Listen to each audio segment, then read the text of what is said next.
बहुत बहुत स्वागत है आपका KM न्यूज़ मध्य प्रदेश में। मैं हूं इकबाल अहमद खान।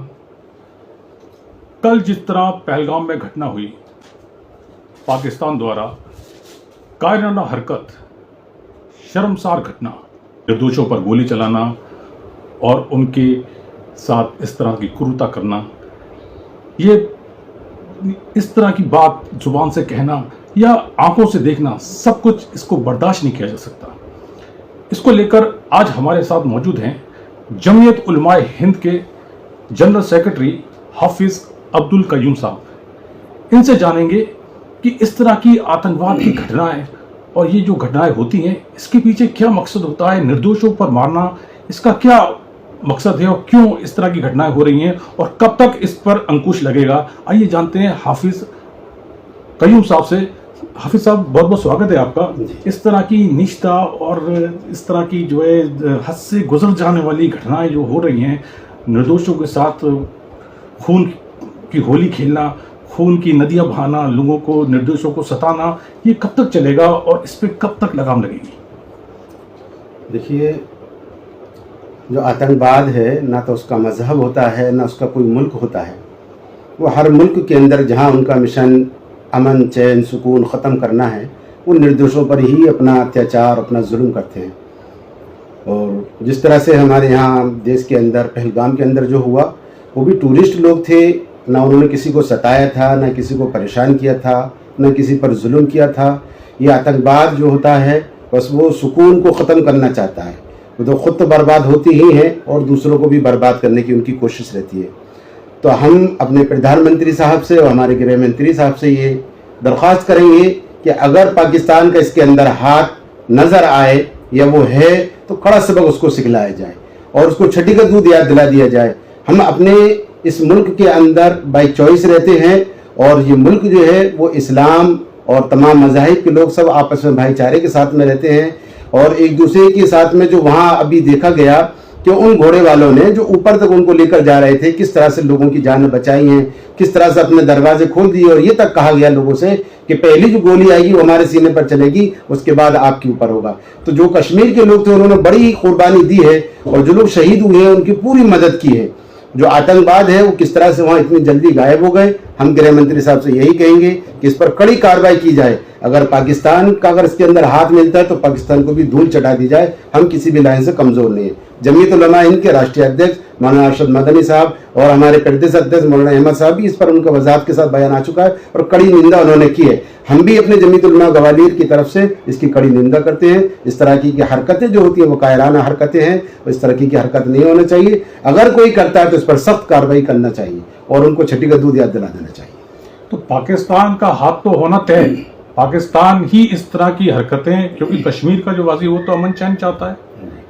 आतंकवाद तो होता है, पाकिस्तान की सरजमीन से आतंकवादी घुसते हैं और इस तरह की हरकतों को अंजाम देते हैं। तो इस तरह की हरकतें जो पाकिस्तान का मकसद क्या है, लेकिन ये पाकिस्तान आखिर पाकिस्तान का मिशन क्या है और पाकिस्तान क्यों इस तरह की हरकतें करता है? देखिए, पाकिस्तान की हालत तो ये है कि हम तो डूबे हैं सनम, तुम्हें भी ले डूबेंगे।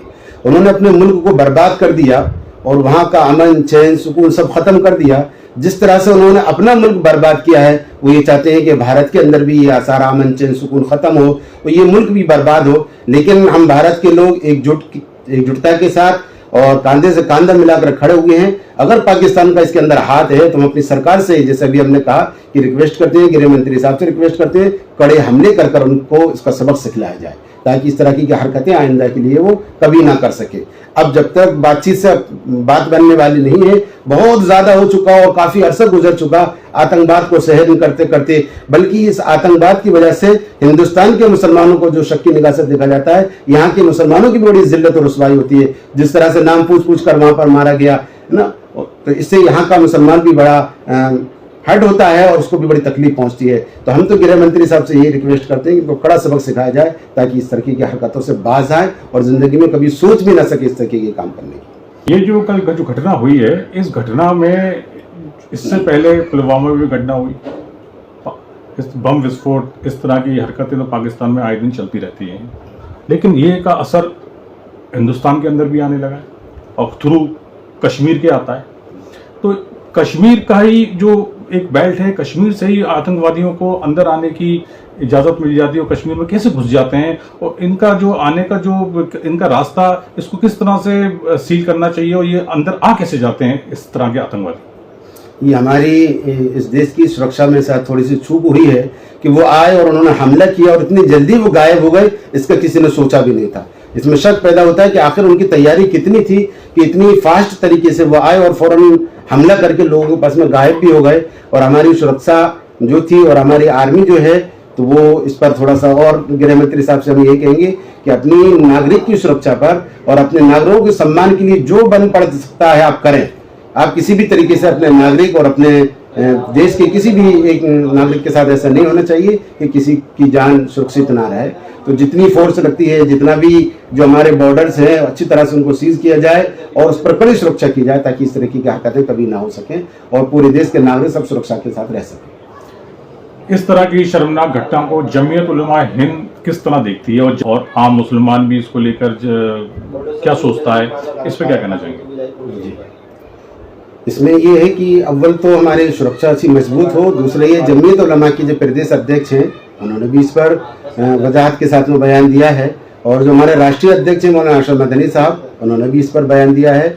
और कल यहाँ पर हमारे पूरे शहर के अंदर ये कहा गया है, जितने भी अइम्मा हजरात हैं जो मस्जिदों में नमाज पढ़ाते हैं, कि इसी पर बयान हो और आतंकवाद की मजम्मत पर, बल्कि कई जगहों पर काली पट्टी बांधने का भी हमने कहा है कि जुमे के रोज जब जाएं तो काली पट्टी बांध कर जाएं, और ताकि हम इस हमले का कड़ी निंदा कर सकें और विरोध कर सकें। तो हम इसका विरोध करते हैं और पूरे प्रदेश के अंदर और जहाँ जहाँ पर हमारे जमीयत के नुमाइंदे हैं और जो जमीयत के कार्यकर्ता हैं वो इसकी कड़ी शब्दों में निंदा करते हैं। और हम उन लोगों के साथ में जिनके घर वाले शहीद हुए, और गवर्नमेंट से भी हम ये दरख्वास्त करते हैं कि उनको बड़े से बड़ा मुआवजा दिया जाए, ताकि और आतंकवाद को अच्छा कड़ा सबक सिखाया जाए, ताकि इस तरीके की हरकतें हमारे देश में नहीं होना चाहिए। अब बहुत हो गया ये बर्दाश्त करते हुए, अभी पानी सर से ऊपर हो रहा है, तो कड़ा सबक उनको सिखलाया जाए और पाकिस्तान को धूल चढ़ा दी जाए, ताकि इस तरीके की हरकतें हमेशा के लिए बंद हो जाए, ताकि हमारे देश के एक एक नागरिक सुरक्षा के साथ में रह सके, स्वतंत्रता के साथ रह सके, आराम से सुकून वक़ार के साथ कहीं जाए, अपने मुल्क के अंदर जहाँ चाहे वहाँ घूमे, जहाँ चाहे वहाँ जाए। ये पूरा मुल्क है और इस मुल्क की सुरक्षा, उसकी बॉर्डर की जितनी भी उसकी सरहदों की हिफाजत है, ये हमारी जिम्मेदारी है और हमें इसकी हिफाजत की जिम्मेदारी अच्छी मजबूती से करना भी चाहिए। सर्जिकल स्ट्राइक होनी चाहिए दोबारा? नहीं, बिल्कुल होना चाहिए। अगर नजर आता है कि इस तरीके की हरकतें पाकिस्तान ने की है तो बिल्कुल सर्जिकल स्ट्राइक की जाए और कड़े अंदाज के साथ की जाए, ताकि वहां की आवाम भी समझ ले कि हरकतें कौन करता है। बहुत बहुत शुक्रिया हाफिज साहब बात करने के लिए। ये थे जमीयत उलमा हिंद के जनरल सेक्रेटरी हाफिज अब्दुल कयूम साहब, जो कि कल पहलगाम में घटना हुई है इसको इसकी मजम्मत कर रहे थे और कड़े शब्दों में इसकी निंदा कर रहे थे। और उनका कहना भी है कि सर्जिकल स्ट्राइक दोबारा होनी चाहिए और ऐसे होना चाहिए कि पाकिस्तान को धूल चढ़ जाए और पाकिस्तान दोबारा इस तरह की नापाक कायराना हरकत को दोबारा अंजाम कभी न दे। अभी के लिए फिलहाल इतना ही। बने रहिए KM न्यूज़ मध्य प्रदेश के साथ। धन्यवाद।